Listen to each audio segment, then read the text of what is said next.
two teachers and we're taking an old school field trip.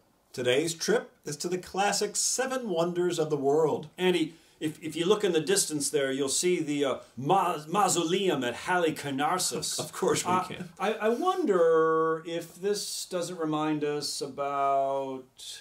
I'll tell you what it reminds me about. A mausoleum is where you put someone down permanently. And here in America, what we've put down permanently is the rule of an aristocracy. Andy, we are a nation of law, not men, but we are also a nation where we, the people, make the decisions. Well, we like to think that when we create our new Constitution, we killed the idea of elitism with the idea that we, the people, really govern the country. Now, we can debate the extent of how well we've done that, but that's certainly a core principle.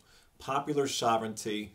Of the masses comes the power for government to govern. Our founding fathers, as we see in Federalist 10, were arguing for a pluralist system. In a pluralist system, many competing groups compete over policy. Andy, unlike the British system, which for centuries was based on peerage, that some sort of birthright gave you power. Andy, here in America, it doesn't matter what your name is. It matters what your feet do. Go out there and act.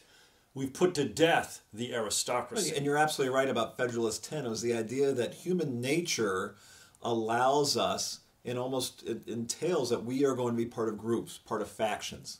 And that a key part of being in the republic, our democratic republic, is for governing officials to look for ways to bring those groups and factions working together. Not to brainwash us, not to take our liberty away, but to allow people to be people and get those groups to cooperate. Let's not forget, Andy, that a mausoleum isn't just a monument of someone who's dead, but it's meant to inspire those that are living. This is what this person did in his age. Now you do the same. Andy, likewise, we can talk all we want about what the framers did over 200 years ago, but be inspired. You, young men, young women, old women, go out there and be active. Democracy is a verb. Well, anytime you see a presidential campaign going to the Iowa caucus, you know that the idea of elitism has been killed when presidential candidates have to go out into the fields of Iowa,